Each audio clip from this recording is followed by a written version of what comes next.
नमस्कार, मैं जानवी एनएसडीएल की ओर से एनपीएस की पाठशाला में आपका स्वागत करती हूँ।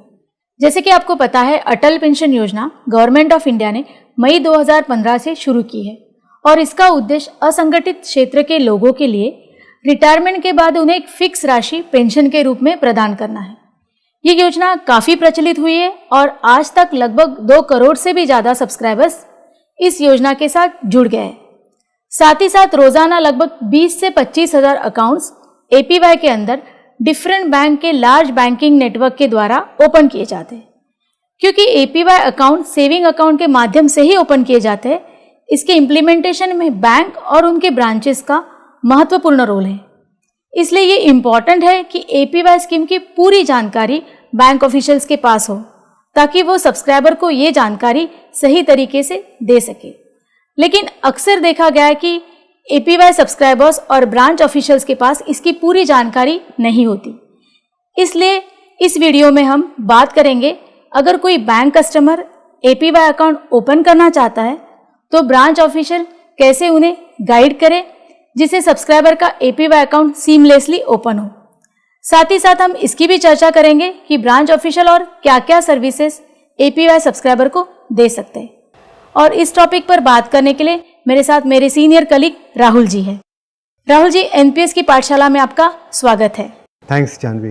मुझे ये बताइए, एपीवाई अकाउंट ओपनिंग में बैंक ब्रांच का क्या रोल है? जानवी, ब्रांच ऑफिशियल के लिए एपीवाई में सब्सक्राइबर के रजिस्ट्रेशन की प्रक्रिया एकदम आसान रखी गई है।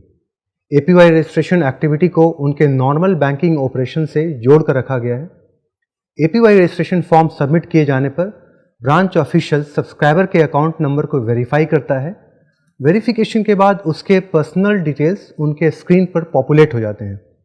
इन सारी एक्टिविटीज़ को सुचारू रूप से चलाने के लिए एनएसडीएल ने एक एप्लीकेशन बनाया है, जिसे एपीवाई सर्विस प्रोवाइडर के बैंकिंग सिस्टम के साथ इंटीग्रेट किया गया है। ये एपीवाई एप्लीकेशन उनके कोर बैंकिंग सिस्टम में ही उपलब्ध है, जिससे अकाउंट ओपनिंग के समय सब्सक्राइबर के सारे डिटेल्स ऑटो पॉपुलेट हो जाते हैं और इसकी फिर से केवाईसी करने की ज़रूरत नहीं पड़ती है। एडिशनल डिटेल्स जैसे कंट्रीब्यूशन अमाउंट, सब्सक्राइबर के एज और पेंशन अमाउंट मेंशन करने पर ऑटोमेटिकली कैलकुलेट होकर सिस्टम में सबमिट होता है। रजिस्ट्रेशन प्रोसेस कंप्लीट होने के बाद ब्रांच ऑफिशियल एक्नॉलेजमेंट रिसीप्ट पे प्रैन मेंशन कर रिकॉर्ड के लिए सब्सक्राइबर को देता है। लेकिन बैंक ब्रांच को 2 बात की ध्यान रखनी जरूरी है। एक, जब कभी भी कोई सब्सक्राइबर एपीवाई अकाउंट ओपन करने के लिए आता है तो सबसे पहले सब्सक्राइबर से ये जानना बहुत ज़रूरी है कि उसके पास पहले से कोई एपीवाई अकाउंट नहीं है, क्योंकि एक व्यक्ति सिर्फ एक ही अकाउंट ओपन कर सकता है। अगर सब्सक्राइबर पहले एपीवाई अकाउंट किसी दूसरे बैंक के साथ में ओपन करा है और आपके ब्रांच में एपीवाई अकाउंट ओपन करने के लिए आता है, तो उसे एग्जिस्टिंग एपीवाई अकाउंट को शिफ्ट करने की सलाह देनी होगी। एपीवाई अकाउंट शिफ्ट कैसे किया जाए, इसकी चर्चा हमने एक दूसरे वीडियो में की है। दूसरा, क्योंकि एपीवाई सब्सक्राइबर का कंट्रीब्यूशन उसके सेविंग अकाउंट से ऑटो डेबिट होता है, यह सुनिश्चित करना बहुत ज़रूरी है कि उसका बैंक अकाउंट एक्टिव है और उसमें सफिशिएंट बैलेंस रहता है। ये तो हुआ कि एपीवाई अकाउंट ओपनिंग में बैंक ब्रांच का क्या रोल है, लेकिन आगे का कंट्रीब्यूशन का प्रोसेस क्या होगा? क्या सब्सक्राइबर को एनपीएस अकाउंट की तरह कंट्रीब्यूशन स्लिप भरकर पैसे जमा करने होंगे?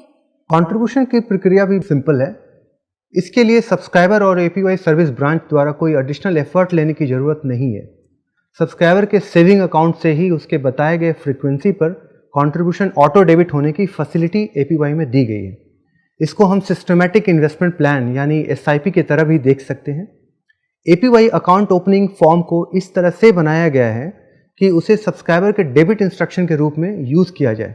यहाँ एक बात ध्यान देना है कि सब्सक्राइबर के सेविंग अकाउंट से अमाउंट डेबिट होने के दूसरे दिन उसे सीआरएस सिस्टम में अपलोड होना बहुत ज़रूरी है, जिससे सब्सक्राइबर के एपीवाई अकाउंट में सही समय पर यूनिट्स क्रेडिट हो। राहुल जी, चूंकि सब्सक्राइबर एक लंबे समय तक एपीवाई सिस्टम से जुड़ा रहता है, हो सकता है इस दौरान उसके कुछ पर्सनल डिटेल चेंज करने की ज़रूरत हो, या रजिस्ट्रेशन के समय कुछ डिटेल्स गलत रजिस्टर्ड हो गए हो, जिसे उन्हें सुधार करने की ज़रूरत हो, तो ब्रांच ऑफिशियल एपीवाई अकाउंट से जुड़े कौन कौन से डिटेल्स अपडेट कर सकते हैं और इसके लिए उन्हें क्या करना होगा? जानवी, जैसा कि हमने पहले डिस्कस किया, एपीवाई अकाउंट खुलता ही है सब्सक्राइबर के सेविंग अकाउंट के बेसिस पर और सब्सक्राइबर को अलग से कोई केवाईसी डिटेल्स नहीं देनी पड़ती। तो जाहिर है अगर सब्सक्राइबर को अपने APY अकाउंट रिलेटेड डिटेल्स जैसे पर्सनल डिटेल्स, नॉमिनेशन डिटेल्स इत्यादि अपडेट करने हो तो उसे सबसे पहले अपने बैंक अकाउंट में ये डिटेल्स चेंज करनी होगी। एक बार सेविंग अकाउंट में डिटेल्स चेंज हो गई तो सब्सक्राइबर के APY अकाउंट में डिटेल्स ऑटोमेटिकली अपडेट हो जाएगा। इसकी सूचना सब्सक्राइबर को CRA द्वारा ईमेल SMS अलर्ट के रूप में दी जाती है। यहाँ पर मैं एक नॉमिनेशन रिलेटेड बात हाईलाइट करना चाहूँगा कि सब्सक्राइबर के बैंक अकाउंट में दिए गए नॉमिनी से APY अकाउंट का नॉमिनी अलग हो सकता है। हालांकि अगर सब्सक्राइबर मैरिड है तो स्पाउस यानी हस्बैंड या वाइफ APY के अंदर डिफ़ॉल्ट नॉमिनी होंगे। जिन सब्सक्राइबर ने अपना APY account before marriage open किया है उन्हें इस प्रक्रिया के द्वारा अपना नॉमिनी नेम अपडेट करवाना होगा। राहुल जी, अगर किसी APY सब्सक्राइबर ने अकाउंट खोलते समय पेंशन अमाउंट 1000 रुपये रखा है और उसी के बेसिस पे उसके अकाउंट से कंट्रीब्यूशन ऑटो डेबिट हो रहा है, लेकिन अगर उसकी इनकम बढ़ जाती है तो इस स्थिति में क्या वो पेंशन अमाउंट इंक्रीज कर सकता है? हाँ बिल्कुल, ये जरूरी नहीं है कि एक बार पेंशन अमाउंट आपने सेलेक्ट कर ली तो वो बदली नहीं जा सकती है। आप चाहे तो इसे बढ़ा सकते हैं या घटा भी सकते हैं। इसके लिए बैंक ब्रांच को सब्सक्राइबर से subscriber details modification and change of APYSP form भरकर लेना होगा। रिक्वेस्ट प्रोसेस होने के बाद सब्सक्राइबर के चुने गए पेंशन अमाउंट के अनुसार सब्सक्राइबर का रिवाइज कॉन्ट्रीब्यूशन अमाउंट उसके सेविंग अकाउंट से अगले महीने से डेबिट होना चालू हो जाएगा। और अगर कोई सब्सक्राइबर अपना कंट्रीब्यूशन फ्रीक्वेंसी चेंज करना चाहे तो वो चेंज कर सकता है? हाँ जानवी, सब्सक्राइबर अपना कंट्रीब्यूशन फ्रीक्वेंसी कभी भी चेंज कर सकता है। जैसे कोई सब्सक्राइबर मंथली कंट्रीब्यूशन कर रहा है लेकिन किसी कारणवश उससे मंथली कंट्रीब्यूशन करना संभव नहीं है या उसके इनकम पैटर्न में बदलाव के चलते यह संभव नहीं है तो वह फ्रीक्वेंसी चेंज कर क्वार्टरली या हाफ ईयरली कर सकता है। इसके लिए भी उसे APY बैंक ब्रांच में रिटर्न रिक्वेस्ट देनी पड़ेगी। राहुल जी, एक आखिरी सवाल, आप मुझे ये बताइए कि APY सब्सक्राइबर्स को एम्पावर करने के लिए क्या क्या सुविधाएं दी गई है?